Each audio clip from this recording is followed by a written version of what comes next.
안녕하세요. 재충전TV입니다. 코로나 때문에 특히 스트레스가 많은 시기를 보내고 있죠. 이럴 때일수록 정말 재충전이 필요합니다. 몸이 충전되어야 에너지 넘치게 살 수 있지 않겠습니까? 자, 오늘부터는 항산화 영양소가 왜 필요한지, 어떻게 작동하는지에 대해서 말씀드리려고 하는데요. 면역력 올리기 제4탄에서 잠깐 언급은 했었습니다만 좀 더 자세하게 그리고 실험을 통해 직접 눈으로 확인할 수 있는 시간으로 만들어 보려 합니다. 항산화 영양소. 항산화란 무슨 뜻일까요? 산화를 막는다는 건데요. 그럼 산화가 된다는 뜻은 무엇일까요? 주위에 녹슨 새 많이 보시죠? 그렇게 녹이 슬게 만드는 주범이 바로 산소이고 이런 현상을 산화되었다고 합니다. 새가 녹슬게 되듯 우리 몸도 산소에 의해 녹슬게 될 수 있는데요. 이렇게 만드는 산소가 바로 활성산소라는 겁니다. 활성산소는 에너지 대사에 필요한 산소가 호흡을 통해 몸에 들어와서 몸속 여러 대사 과정을 통해 자연스럽게 만들어집니다. 물론 공기 중에도 있어서 호흡 시 체내로 들어오기도 합니다. 이 활성산소가 우리 몸의 세포를 공격해서 산화를 시키게 되죠. 이것을 유해산소, 프리레디칼이라고도 불리는데요.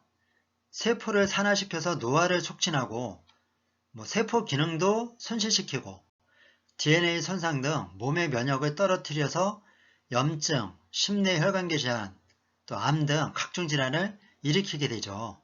그러나 이 활성산소가 다 나쁜 것은 아닙니다. 백혈구가 세균이나 바이러스를 잡을 때 유해산소를 이용하거든요. 무기인 셈이죠. 적당한 활성산소는 나쁘지 않아요. 그런데 이것이 많이 만들어졌을 때가 문제인 거죠. 그렇다면 언제 많이 만들어질까요? 우선 생체 에너지가 생산될 때 만들어집니다. 각각의 세포 속에는 생체 에너지를 만들어내는 발전기, 미토콘드리아가 있습니다. 미토콘드리아에선 자동차로 예를 들자면 휘발유와 산소를 받아들여서 엔진에서 폭발시키고 그 힘으로 가는 것 아니겠어요? 바로 자동차의 엔진처럼 세포가 포도당과 산소를 받아들여서 에너지를 만드는 것이 미토콘드리아입니다. 세포의 엔진, 발전기인 셈이죠. 그런데 자동차도 오래 타면 매연이 점점 많이 나오잖아요. 그렇듯이 미토콘드리아도 노화가 진행되고 성능이 떨어지면 활성산소, 유해산소를 점점 더 많이 만들어냅니다. 또 언제 많이 만들어질까요? 유해산소, 활성산소는 돌연변이 산소니까 체내 산소 소모가 많을 때 비례해서 많아지지 않겠습니까? 따라서 격렬한 운동이나 노동을 할 때도 많이 만들어집니다. 그래서 운동선수, 특히 급격한 힘을 써야 하는 종목의 선수나 하루 종일 노동에 시달리는 분들이 더 노화가 빠른 건 아니겠어요? 스트레스 받았을 때도 많이 생깁니다. 열받으면 호흡이 가빠지고 혈압이 올라가잖아요. 그만큼 몸속에서 대사량이 늘어나니까 활성산소가 많아집니다. 모든 대사에는 산소가 필요합니다. 음식을 먹을 때에도 그렇습니다. 과식을 하면 유해산소가 급격히 증가합니다. 자외선이나 방사선, 전자기파에 의해 활성산소가 또한 많이 만들어지는데요. 특히 방사선은 활성산소를 굉장히 많이 만들어냅니다.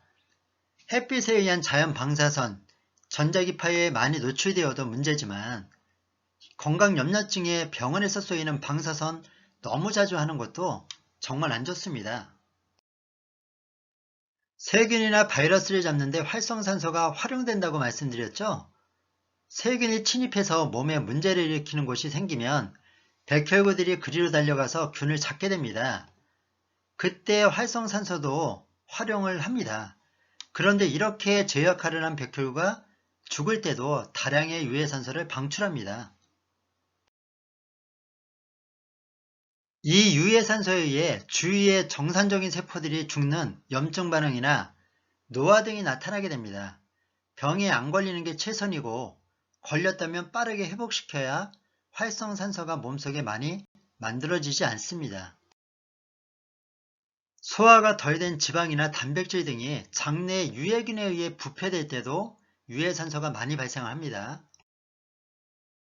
우리 몸은 내 몸의 구성물질이 아닌 것은 모두 도구로 봅니다. 약, 방부제, 농약, 식품 첨가물, 환경 호르몬 등 몸에 위해한 물질을 간에서 분해 처리할 때도 대량의 활성산소가 발생합니다. 술, 담배 또한 당연히 활성산소를 많이 만들어내겠죠? 그렇다면 이렇게 만들어진 활성산소가 왜 문제가 될까요? 어떻게 우리 몸을 녹슬게 만들까요? 활성산소는 불안정한 상태의 산소를 말하는데요. 산소 원자는 가장 바깥쪽에 8개의 전자가 쌍을 이루고 있을 때 안정화된 상태인데요. 전자를 하나 잃어서 불안정한 상태가 된 것, 이것이 프리레디칼 활성산소라고 합니다. 불안정한 상태이다 보니까 얘가 안정화되려고 끊임없이 주변에 있는 전자를 빼앗아 오려고 합니다. 우리 몸에 활성산소가 많아지면 이것들이 내 몸의 정상적인 세포를 공격해서 전자를 빼앗아 갑니다. 쥐는 그렇게 해서 안정화될지 모르겠지만 전자를 빼앗긴 내 세포는 어떻게 되겠습니까? 불안정한 상태가 되겠죠? 이것이 염증이요, 노화이고 돌연변이 세포, 암인 것이죠. 그러니까 활성산소가 많은 몸이 되지 않게 노력해야 합니다. 위에서 언급해드렸죠? 활성산소가 많아지는 생활습관. 그것을 피하는 것이 노화를 지연시키고 질병을 예방하고 암을 막는 길입니다.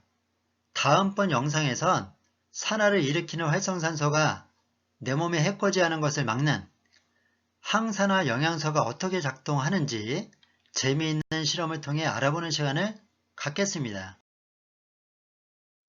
내용들이 마음에 드셨다면 좋아요도 꼭 눌러주시고 구독 신청도 꼭 해주세요. 이상 재충전TV였습니다. 감사합니다.